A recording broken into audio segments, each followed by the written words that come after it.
తృతీయాధ్యాయం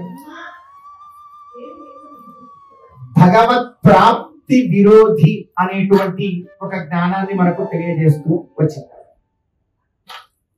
భగవంతుడికి మనమందరం కూడా మొక్కవచ్చు, కానీ ఖచ్చితంగా ఆ మొక్కులు మనం తీర్చుకోవాల్సింది, అది నియమము. రెండవది, ఒక సందేహం మనకు కలగవచ్చు. కోరగానే సంతానాన్ని అనుగ్రహించాడు భగవంతుడు, బాగున్నది. కానీ వ్రతమాచరిస్తాను అని ఆచరించకపోతే అనేది బాధలు ఎదురయ్యేలా చేస్తూ ఉన్నాడు అంటే, అమ్మో నన్ను ఒక ప్రత్యేక దృష్టితో చూస్తున్నాడని ఒక అర్థం కనుక ఆయన ప్రత్యేక దృష్టి కన్నా ఇంకేం కావాలి? బాధలు దేవుని అనుభవిస్తాం, ఆయన ప్రత్యేకంగా తీసుకొచ్చారు. ఇంకొక తరువాత పాశురంలో మళ్ళీ దాని అర్థం కూడా వారు చెప్తారు. ఒక తల్లికి 10 మంది బిడ్డలు ఉంటే ఆ 10 మంది బిడ్డలలో ఎప్పుడు ఏడుస్తూనే ఎవడైతే ఉంటాడో వాడినే ఎక్కువగా చక్కగా వేసుకుని తిరుగుతుంది. బాగా నవ్వుతూ ఆడుకునేటువంటి వాడికి వాడి దేవుంది, వాడు ఎక్కడున్నా బాగానే ఉంటాడు, వాడికి ఎప్పుడు ఏం కావాలో చూసి గొమ్మనైపోతుంది. ఒకడు నిరంతరం మానం చేస్తూ ఏడుస్తూ దుఃఖిస్తూనే ఉన్నాడు అనుకోండి, వాడి మాత్రం ఎప్పుడు కొంగు చాటున పెట్టుకుని తిరుగుతూ ఉంటుంది. నేను అలా ఉంటాను, ఎందుకంటే అలాగైనా భగవంతుడి దగ్గర ఉండొచ్చు కదా. మరి అటువంటి స్థితిగతులన్నింటినీ కూడా తృతీయాధ్యాయం వర్ణన చేసింది. ఇక చతుర్థాధ్యాయాన్ని చూస్తే, వ్యాపారి అపారమైనటువంటి ధనం కలిగింది ఆయనకి, రాజుగారు ఇచ్చారు. తన పడవలో ఎంత పడితే అంత వజ్ర వైడూర్య మణిమాణిక్యాలన్నీ కూడా తీసుకుని బయలుదేరుతూ అల్లుడు గారితో అంటున్నాడు ఆయన, ఇంకా మారల మనిషి. అల్లుడు గారు, ఎన్ని రోజులు మనం చీకటి కారాగృహంలో ఉన్నామో, ఎన్ని సూర్యోదయాలు ఎన్ని సూర్యాస్తమయాలు అయ్యాయో తెలియదు. పోతే పోయిందే.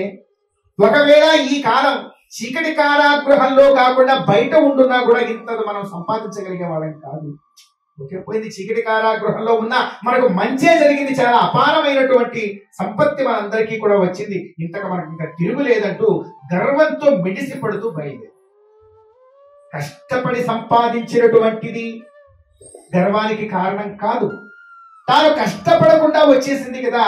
విద్యా వివాదాయ ధనం మదాయ.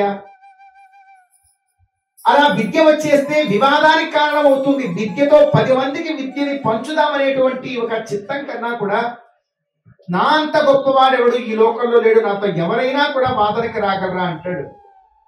అదే ధనం కలిగేస్తే మదమనేటువంటి గుణంతో నా అంత గొప్పవాడెవడు లేదంటాడు. అది వచ్చి నా వ్యాపారి. భగవంతుడు చూస్తూ ఉన్నాడు, ఆహా, చీకటి కారాగృహ బందీ అయినా కూడా ఈ బిడ్డడికి ఇంకా పరిపూర్ణమైనటువంటి జ్ఞానోదయం కాలేదని వారు మార్గ మధ్యంలో వెడుతూ ఉండగా ఒక దగ్గర కాలకృత్యాల కోసం పడవ ఆపితే అక్కడ ప్రత్యక్షమయ్యాడు భగవంతుడు ఒక వృద్ధ సన్యాసి రూపంలో. వాళ్ళ దగ్గరికి వెళ్ళాడు.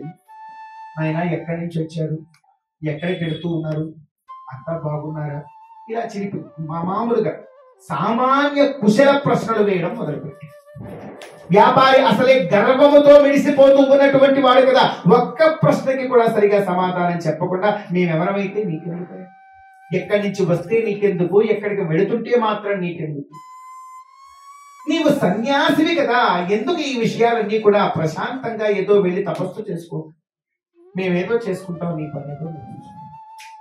ఆయన భగవంతుడు అసలే పరీక్షించడానికి వచ్చినటువంటి వాడు, ఊరక ఎందుకు వెళ్తాడు, పరీక్ష పూర్తిగా చేసే కదా వెళ్తాడు. ఏ మాట మాట్లాడితే వ్యాపారికి ఇంకా గర్వము తల మీదకి ఎక్కి ఊగిపోతాడో ఆ ప్రశ్న వేసి, ఇంతకీ ఏమిటా ప్రశ్న అంటే, దేన్ని చూసుకొని వీడు మిడిసి పడుతూ ఉన్నాడో దాని గురించి. పడవలో ఏముంది అన్నాడు ఒక ప్రశ్న. ఇతనికి ఉండేటువంటి గర్వం అంతా, ఆవేశం అంతా చివరి స్థాయికి చేరిపోయి, పడవలో ఏముంటే నీకెందుకయ్యా, మాకేమీ తోచక ఆకులు అలగులు చెత్త చెదారం పడవ నిండా వేసుకుని వెళుతూ ఉన్నావు, నీకు ఇందులో దానాలు ఏమీ లభించవు, తమరు బయలుదేరచ్చా.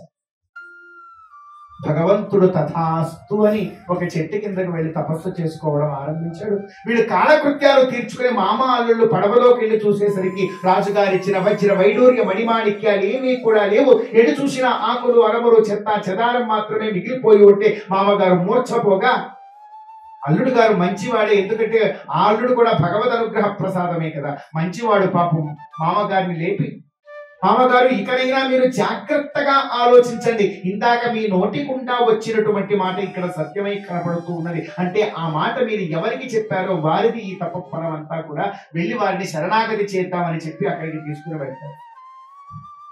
ఆ సన్యాసి రూపంలో ఉండేటువంటి ఆ భగవంతుడు ఇకనైనా ధర్మ మార్గంతో బ్రతకమని చెప్పి చక్కగా ఉపదేశము చేసి వారిని పంపగా అక్కడి నుంచి మారినటువంటి ఈ వ్యాపారి దాన ధర్మాలన్నీ కూడా చేస్తూ చక్కగా గ్రామానికి చేరారు. భగవద్ అనుగ్రహం చూడండి. ఆ క్షణం కూడా లీలావతి కళావతి ఇద్దరు కూడా సత్యదేవుడి యొక్క వ్రతం ఆచరిస్తూ ఉన్నారట ఇంట్లో. గర్వముతో వచ్చినటువంటి సంపదనంతా కూడా కోల్పోయినటువంటి ఆ వ్యాపారి తిరిగి మళ్ళా సంపదను పొందగలిగాడు అని అంటే అది ఇంట్లో తన భార్యలు చేస్తున్నటువంటి వ్రత నియమము తప్ప మరొకటి ఏది కూడా కాదని పెద్దలు అంటారు. అందుకే ఎప్పుడు ఇంట్లో కూడా ఆడవారు చక్కగా భగవత్ కైంకర్యం చేస్తూ ఉంటే బయట ఎక్కడెక్కడో తిరుగుతున్నటువంటి ఆ భర్తలకి అన్ని మంచిది. ఆ విధంగా ఎంతో చక్కగా మరి వారికి మంచి జరగగా గ్రామం దగ్గరికి చేరుకున్నారు. అదిగో మా భార్యలు ఇద్దరిని రేవు దగ్గరికి రమ్మండి, ఈ సంపదనంతా తీసుకుని ఇంటికి చేరుకోవచ్చు అని వారికి రేవు దగ్గరికి పిలిపించారు. ఆ వార్త వినే సమయంలో కూడా లీలావతి కళావతి ఇద్దరు కూడా సత్యదేవుడి యొక్క వ్రతం ఆచరిస్తూ ఉండగా లీలావతి తల్లి వడివడిగా వ్రతాన్ని పూర్తి చేసుకుని తీర్థ ప్రసాదాలు స్వీకరించి భర్త దగ్గరికి వెళుతూ ఉన్నానమ్మా, నీవు కూడా త్వరగా వచ్చేసి వ్రతం పూర్తి చేసుకొని అని చెప్పి ఆమె వెళ్ళి ఏర్పాట్లు చూడగా పాపం కళావతి త్వరగా వ్రతాన్ని ఆచరించి చిన్న వయసు కదా వ్రతం పూర్తిగా చేసింది, కానీ తీర్థ ప్రసాదాలు స్వీకరించకుండానే లేచి వడివడిగా భర్తను చూద్దామనేటువంటి ఆదుర్తతో ఇక్కడ నియమాన్ని తెలియజేస్తూ ఉన్నారు. ఈ కథలో నియమం చాలా గొప్పదైనటువంటి పద్ధతితో మనం పాటించాలి. ఎప్పుడైతే భగవత్ ప్రసాదాన్ని తీసుకోకుండా అక్కడికి వెళ్ళిపోయిందో ఒక మాయ అక్కడ ఆవరించింది. ఏమి మాయ ఆవరించింది అంటే తన భర్త నదిలో ఆ పడవ మీద నిలబడి సంపదనంతా కూడా ఒడ్డుకి పరివాళ్ళ ద్వారా చేరుస్తూ ఉన్నాడు. అల్లంత దూరాన భర్త కంటికి కనపడుతూ ఉన్నాడు. పరిగెడుతూ ఉన్నది పరవశంతో. అమాంతం భద్రశీల నది అలా పెరిగి తన భర్తతో సహా కొట్టుకు తన కళ్ళ ముందరే భర్త అలా కొట్టుకుపోవడం చూసి తాను కూడా ప్రాణత్యాగానికి సిద్ధమైతే వ్యాపారి మరలా అనుకున్నాడు, మరలా ఏదో భగవంతుడు పరీక్ష పెడుతూ ఉన్నాడు అని భగవంతుడికి శరణాగతి చేయగా అశరీరవాణి రూపంలో భగవద్వాణి ఒకటి వినిపించింది. అయ్యా, పునరారాధన చేసి భగవత్ ప్రసాదాన్ని స్వీకరించి వచ్చినట్లయితే ఏదైనా కూడా నియమం అనేటువంటిది నియమమే, దాన్ని పాటించాలి. నియమాన్ని వీడి మనం ఎప్పుడూ కూడా కార్యాలు మనం అనుకున్నట్లుగా చేయడానికి వీల్లేదు. ఆ నియమ నిబద్ధతతో వెళ్ళి మళ్ళా తిరిగి కార్యం ఆచరించినట్లయితే ఇది ఎక్కడ ఏమీ జరగలేదు. ఇదంతా కూడా మాయా అనేటువంటి తెర అంతే. మరలా పునరారాధన చేసి ప్రసాదం స్వీకరిస్తే ఈ మాయ తొలగిపోతుంది, ఏమీ కాదు అని అశరీరవాణి పలకగా ఆవిడ వెళ్ళి పునరారాధన చేసి భక్తితో తీర్థ ప్రసాదాన్ని స్వీకరించి మరలా వచ్చేసరికి పూర్వం ఎలా తన భర్త ఉన్నాడో అలానే కంటి. అప్పుడు ఆ క్షణం నుండి కూడా భగవద్ అనుగ్రహంతో ఎంతో చక్కగా అప్పుడే ఆ చోటే ఆ క్షణమే సత్యదేవుడి యొక్క వ్రతాన్ని ఆచరించి జీవితాంతమంతా కూడా సత్యదేవుడి యొక్క సేవలో తరించిపోయారట. ఆ వ్యాపారి యొక్క జీవితం అంతా కూడా, వ్యాపారి యొక్క కుటుంబీకులంతా కూడా. ఇది శ్రీ సత్యనారాయణ స్వామి వ్రత కథాయాం చతుర్థోధ్యాయ సమాప్తః. స్వామినః చతుర్థోధ్యాయ సమాప్త్యంతరం పునరభ్యం పునఃపాద్యం సమర్పయామి. రమా సమేత శ్రీ సత్యనారాయణ స్వామినే నమః. రమా సమేత శ్రీ సత్యనారాయణ స్వామినే నమః. రమా సమేత శ్రీ సత్యనారాయణ స్వామినే నమః. నానావిధ పరిమళ పత్ర పుష్పాణి సమర్పయామి స్వామినః. स्वामिनः दिव्य धूपम आज्ञापयामि. रमा समेत श्री सत्यनारायण स्वामिने नमः.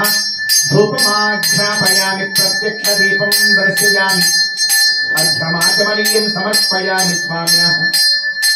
अर्चना कैंकर्य साफल्यार्थं सर्वशान्त्यर्थं नारिकेलशिखले निवेदयामि. ओम नमो नारायणाय, ओम नमो भगवते वासुदेवाय. स्वामिनः नारिकेलशिखले निवेदयामि.